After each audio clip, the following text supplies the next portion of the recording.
Jika Ambarawa punya museum kereta api, harusnya Salatiga punya museum bis. Kenapa? Karena Salatiga punya perusahaan bis yang berumur sangat tua, yaitu sekitar 1 abad. Namanya Esto. Esto adalah singkatan dari bahasa Belanda, Eerste Salatigase Transport Onderneming. Artinya perusahaan angkutan, sewaan, pertama di Salatiga. Pemiliknya adalah Kwa Chan Ing, seorang warga keturunan. Tidak banyak perusahaan otobus di tanah air yang bisa hidup sampai 1 abad. Melewati berbagai zaman yang berubah-ubah, dari zaman penjajahan Belanda, penjajahan Jepang hingga masa Republik. Dari Presiden Soekarno hingga Presiden Jokowi, yang punya Menteri Perhubungan sendiri-sendiri dengan kebijakan tarif angkutan umum yang berganti-ganti. Melewati krisis yang berkali-kali, dari resesi global tahun 1930, krisis moneter 1998 hingga krisis corona tahun 2020. Esto tetap hidup walau dengan nafas yang sudah tersengal-sengal. Kini bus yang jalan pun tinggal 2 unit, itu pun kadang rusak-rusak. Mungkin hanya tekad dan semangat keluarga Kwa Chan Ing saja yang membuat Esto masih ada. Dirintis tahun 1920. Usaha ini dirintis sejak 1920. Pada tahun itu, Ko Ing nekat membeli beberapa mobil kecil dari Semarang untuk dioperasikan di Solo Sewa. Saat itu Ko Ing sebenarnya telah memiliki beberapa armada truk, tapi Ko Ing ingin menjajal angkutan penumpang. 2 armada truk Ko Ing selama ini telah difungsikan untuk mengangkut sayur mayur dari Salatiga ke Semarang.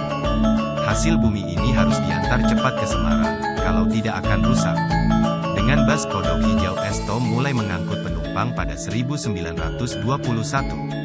2 tahun kemudian, pada 1923, Ko Ing membeli lagi beberapa bus kecil. Bus-bus kecil itu hanya melayani jalur Salatiga Tuntang dan Salatiga Beringin. Saat itu telepon baru saja masuk ke Salatiga. Nama bisnya belum Esto, tapi cuma dikasih tanda nomor 42. Nomor 42 itu adalah nomor telepon perusahaan Ko Ing. Nama Esto baru mulai dipakai kemudian. Generasi pertama bus 42 hanya dapat menampung 16-18 orang saja. Tempat duduknya dibagi menjadi 2 bagian. Bagian depan memiliki jok empuk dan menghadap ke depan. Ini untuk orang-orang Belanda. Bagian belakang kursinya atos, untuk melayani orang-orang pribumi. Tentu saja bukan orang pribumi sembarangan, tetapi kaum priayi, bangsawan. Di awal usahanya armada milik Ko Ing memakai ban mati dengan daya angkut sangat terbatas. Maka tidak heran jika melewati tanjakan terjal, armada harus ancang-ancang mundur dulu. Kalau tidak pakai ancang-ancang mundur, bis tidak kuat nanjak. Sempat jaya, pada tahun 1930, Esto berganti kepemilikan. Dari Kwa Chan Ing berganti ke anaknya Kwa Hong Po alias Winata Budi Dharma. Pada masa itu Esto berkembang pesat hingga melayani rute Sragen, Purworejo, Kutoarjo, Kendala, Kudus dan Pati. Tapi sayang, pada dekade 1930 dunia tiba-tiba dilanda resesi ekonomi, The Great Depression. Banyak perusahaan gulung tikar, tak terkecuali Esto. Perusahaan ini mulai kesulitan keuangan. Sebagian armadanya bahkan sempat diambil alih oleh BPM Shell karena Esto memiliki hutang solar banyak. BPM Shell kira-kira adalah Pertaminanya zaman itu. Sebagian lainnya diambil alih oleh perusahaan bus NV Adam. NV Adam adalah pesaing Esto, tapi dia melayani rute jauh yaitu Solo-Semarang. Perusahaan ini ambruk tahun 1942. Selain NV Adam, ada juga pesaing bus PICCOLO dan bus Salam Salatiga Se Autobus Maha Secapi. Tapi 2 pesaing rute pendek ini juga bangkrut pada tahun yang sama. Karena armadanya tinggal sedikit, Esto kemudian hanya melayani rute Beringin, Suruh, Ambarawa dan Tuntang saja. Pada tahun 1938 Esto ganti kepemilikan lagi dari Budi Dharma ke saudaranya yaitu Kwa Hong Biao. Di bawah kendali Hong Biao, Esto sedikit demi sedikit merangkak naik lagi.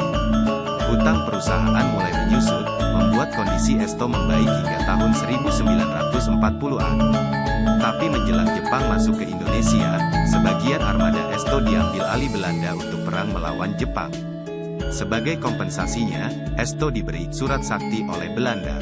Surat sakti itu intinya setelah perang berakhir, Esto berhak membeli armada baru dengan harga murah. Tapi janji tinggal janji, Fokus Ambarawa Suruh. Pada 1990 Esto sempat merajai jalur Suruh, Salatiga, Ambarawa karena tidak ada pesaing. Jalur Salatiga Kedung Jati pun pernah dikuasai. Waktu krisis moneter 1997, perusahaan sebenarnya masih bagus karena setoran mencukupi. Kami pernah dijadikan contoh karena perusahaan memerhatikan karyawan, kata Slamet, seorang mantan karyawan senior. Selain mendapat komisi harian, jelasnya, karyawan juga mendapat gaji tetap plus jam sostek. Awal tahun 90-an, di tengah gencarnya serangan armada baru Mercedes-Benz O1113, bus tua Esto berwarna hijau daun masih tetap melaju di jalan raya. Tapi semakin hari, bis-bis Esto semakin dimakan usia. Lantainya pada karatan, asapnya hitam gara-gara sering telat ganti oli. Parahnya lagi kadang-kadang di dalamnya ada tikus atau kecoanya, karena sering dongkrok rusak. Sampai tahun 2001, Esto masih memiliki 2 armada bus yang bisa jalan. Bis-bis, enggrek-enggrek, ini hanya melayani rute Salatiga Ambarawa saja. Pemiliknya kini sudah tidak mau mengembangkan perusahaan ini. Semasa hidup, Sarwoto, seorang mantan sopir Esto asal Kaliputi Ambarawa pernah bercerita, setoran harian Esto jurusan Ambarawa Salatiga itu hanya Rp50.000 per hari. Tapi kalau bis rusak menjadi tanggung jawab sopir.